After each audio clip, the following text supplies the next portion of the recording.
क्या ईरान पर अमेरिका फिर हमला करने वाला है?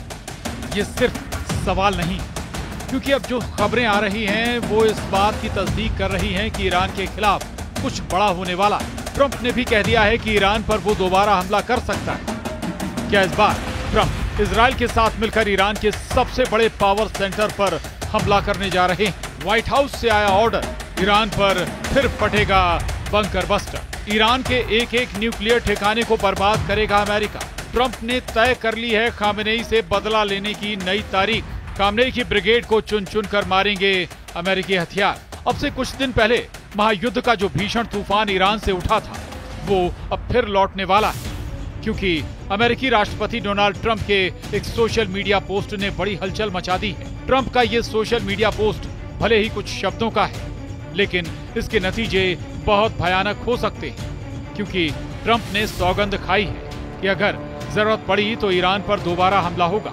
यानी जिस जंग को ईरान के खिलाफ एक ब्रेक दिया गया है, वो जंग किसी भी वक्त शुरू हो सकती है। किसी भी वक्त ट्रंप के एक इशारे पर ईरान में तबाही की नई लहर उठ सकती है। किसी भी वक्त ईरान की न्यूक्लियर फैसिलिटी और मिसाइलों के जखीरे को अमेरिकी वायुसेना टारगेट कर सकती है। लेकिन सवाल ये उठता है कि आखिर महायुद्ध का ये नया अलार्म क्यों बजा है? क्यों डोनाल्ड ट्रंप ने अपने गुस्से का स्टीयरिंग ईरान की तरफ मोड़ दिया है? इसे समझने के लिए ईरान के विदेश मंत्री के हालिया बयान को समझना होगा। अपने ताजा बयान में ईरान के विदेश मंत्री अब्बास अराक्ची ने अमेरिकी हमले में ईरान को हुए नुकसान की बात तो कबूली है, लेकिन इस कबूलनामे के पीछे उन्होंने एक बार फिर ईरान की जिद को सार्वजनिक कर दिया है। उन्होंने अमेरिकी धमकियों को नजरअंदाज करते हुए साफ कहा है कि भले ही ईरान की न्यूक्लियर फैसिलिटी को अमेरिकी बॉम्बर ने नुकसान पहुंचाया हो, लेकिन ईरान न्यूक्लियर एनरिचमेंट नहीं छोड़ सकता, क्योंकि ये ईरान के वैज्ञानिकों की उपलब्धि है। ईरान के विदेश मंत्री अब्बास अराक्ची का दावा है कि ये अब बंद कर दिया गया है, क्योंकि नुकसान गंभीर और बड़ा है। लेकिन साफ है कि हम अपने संवर्धन को छोड़ नहीं सकते, क्योंकि ये हमारे वैज्ञानिकों की एक उपलब्धि है। और अब ये सिर्फ तकनीक का मुद्दा नहीं, बल्कि हमारे राष्ट्रीय गर्व का मुद्दा बन गया है। ईरान के विदेश मंत्री के इसी बयान ने डोनाल्ड ट्रंप को भड़का दिया है। यही वजह है कि जैसे ही अब्बास अराक्ची की तरफ से ये बयान दिया गया, वैसे ही अमेरिकी राष्ट्रपति ने social media platform truth social पर लिखा। ट्रंप ने पलटवार करते हुए कहा कि ईरान के विदेश मंत्री अब्बास अराक्ची ने ईरान के परमाणु स्थलों पर कहा कि नुकसान बहुत ज्यादा है, वे नष्ट हो गए हैं। बिल्कुल वैसा ही जैसा मैंने कहा था, और जरूरत पड़ने पर हम फिर से ऐसा करेंगे। यानी डोनाल्ड ट्रंप ने ईरान को फिर ये मैसेज देने की कोशिश की है कि अगर ईरान ने न्यूक्लियर प्रोग्राम की ओर अपने कदमों को फिर बढ़ाया तो इसका अंजाम पहले से भी भयानक हो सकता है। लेकिन ईरान भी ये साबित करने में जुटा है कि उसके ऊपर ना तो किसी हमले का मनोवैज्ञानिक असर हुआ है और ना ही वो अपने न्यूक्लियर प्रोग्राम से एक कदम पीछे हटने वाला है, क्योंकि हमला करके इसे नष्ट करने की कोशिश तो की गई, लेकिन फिर दोबारा इमारतें खड़ी की जा सकती हैं, मशीनें बदली जा सकती हैं और न्यूक्लियर फैसिलिटी को दोबारा चालू किया जा सकता है। ईरान अपने मकसद पर अड़ा है।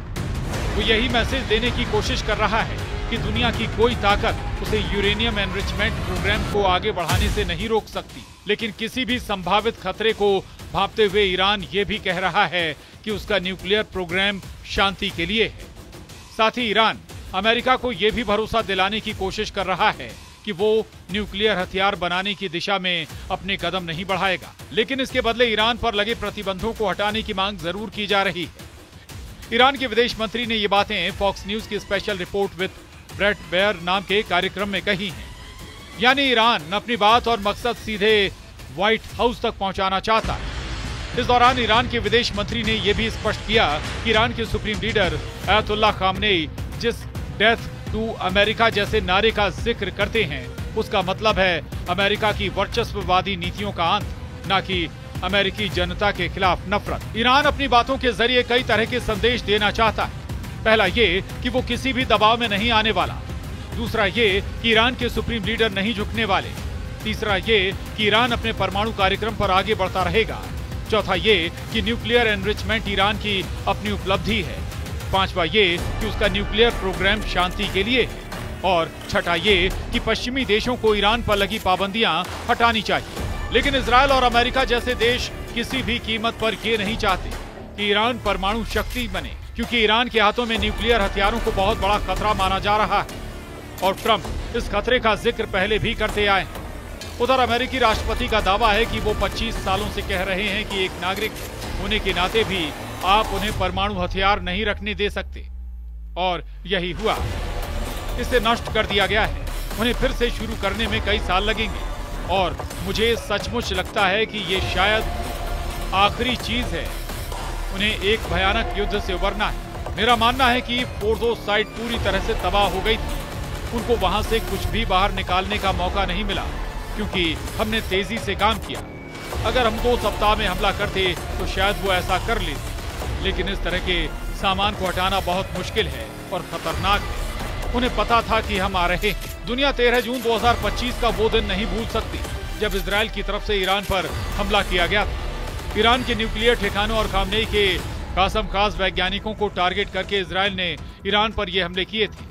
उस वक्त इजरायल ने ईरान के कई सैन्य कमांडरों और न्यूक्लियर वैज्ञानिकों को ढेर करने का दावा किया था। इस दौरान अमेरिका की मदद से फोर्डो जैसे बेहद संवेदनशील अंडरग्राउंड अड्डों पर B-2 बॉम्बर के जरिए बंकर बस्टर बमों से सीधा हमला किया गया था। यही नहीं, फोर्डो समेत ईरान के 3 न्यूक्लियर साइट पर भीषण प्रहार किया गया था। उस वक्त अमेरिकी राष्ट्रपति की तरफ से कहा गया कि ईरान अपने न्यूक्लियर अभियान में कई साल पीछे चला गया है। उस वक्त आई सैटेलाइट तस्वीरों से भी न्यूक्लियर फैसिलिटी पर हुई तबाही साफ नजर आ रही थी, लेकिन ईरान की तरफ से यह दावा किया गया था कि उसके न्यूक्लियर प्रोग्राम को नाम मात्र का नुकसान हुआ है और जल्द ही वो दोबारा अपना न्यूक्लियर प्रोग्राम शुरू करेगा। कुछ इसी तरह का मैसेज इस बार ईरान के विदेश मंत्री की तरफ से दिया जा रहा है।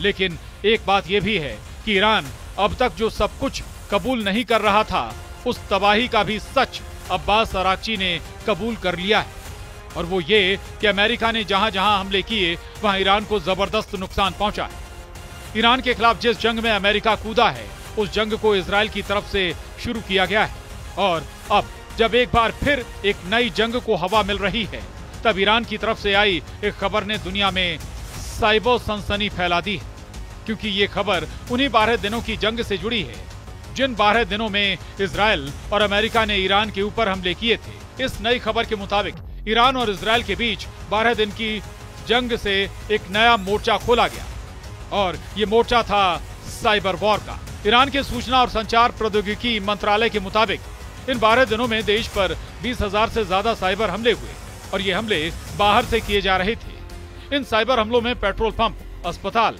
पेमेंट सिस्टम और खुदरा बाजार को टारगेट किया गया, यानी ईरान के आम लोगों की जिंदगी की रीढ़ पर हमला किया गया। ईरान के मंत्री सत्तार हाशमी ने संसद में जानकारी देते हुए कहा, हमने ऐसी जटिल साइबर जंग पहले कभी नहीं देखी। पहली ही रात में एक विशेष टास्क फोर्स बनाई गई ताकि देश की डिजिटल नब्ज पर नजर रखी जा सके, लेकिन इसका सबसे गहरा असर पड़ा डिजिटल इकोनॉमी पर। 10 मिलियन लोग जो इस क्षेत्र पर निर्भर थे, उनमें से 30% ने अपनी नौकरियां खो दी। ये सिर्फ डेटा की लड़ाई नहीं थी, ये एक ऐसी चुपचाप चलने वाली जंग थी जहां ना गोली चली ना बम गिरा, लेकिन ईरान का पूरा सिस्टम हिल गया। यानी उन 12 दिनों की जंग में ईरान को चौतरफा नुकसान उठाना पड़ा। लेकिन जब ईरान की तरफ से इन हमलों का जिक्र किया जा रहा है, तब इजरायल ने एक बार फिर गाजा में हमास के खिलाफ जंग का नया मोर्चा खोल दिया है। डेर अल बलाह अब युद्ध की आग में जल रहा है। पहली बार इजरायली टैंक और जमीनी फौजें इस शहर में दाखिल हुई और इजरायल का बारूद जमकर कोहराम मचा रहा है। खबर है कि पहले इजरायल डिफेंस फोर्स ने इलाके में पर्चे गिराए, लोगों को निकलने का निर्देश दिया और फिर शुरू हुई भारी गोलाबारी, जिसमें दर्जनों घर, 2 मस्जिदें और यहाँ तक कि एक WHO का वेयरहाउस भी तबाह हो गया। डेर अल बलाह वो शहर है जहां अब तक हजारों विस्थापित लोग थोड़ी राहत की उम्मीद में पहुंचे थे, लेकिन अब वही शहर युद्ध का नया मैदान बन गया है। 80,000 से ज्यादा लोग रातों रात एक बार फिर बेघर हो गए हैं। सड़कें चीखों और खून से लाल हो चुकी हैं। इजरायल का दावा है कि यहां हमास के सुरंग नेटवर्क, हथियार डिपो और बंधकों की संभावित मौजूदगी के चलते ये सैन्य अभियान जरूरी था।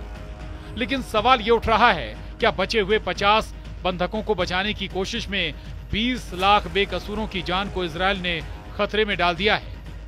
WHO के मुताबिक उसके स्टाफ क्वार्टर पर इजरायल की तरफ से हमला किया गया। कई कर्मचारी हिरासत में लिए गए। यूएन गेस्ट हाउस भी हमलों की चपेट में आया।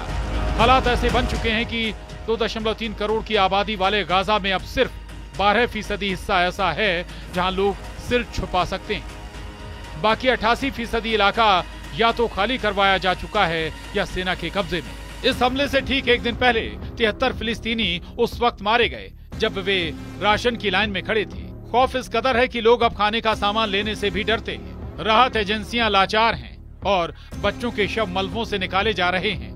दुनिया भर के 25 से ज्यादा देशों ने इस कार्रवाई की आलोचना करते हुए तत्काल युद्ध विराम की मांग की है, लेकिन जमीनी हकीकत यह है कि गाजा की जमीन अब किसी सुरक्षित जगह की गारंटी नहीं देती।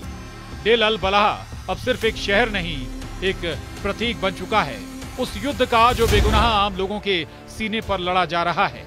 लेकिन सवाल अभी भी वहीं का वहीं है, और वो ये कि क्या ईरान के विदेश मंत्री का बयान और डोनाल्ड ट्रंप की धमकी जंग के दायरे को विस्तार देने वाली है? क्या पश्चिम एशिया उस संभावित खतरे की ओर बढ़ रहा है जहां से भड़की चिंगारी और नई चुनौतियों की जद में पूरी दुनिया आने वाली?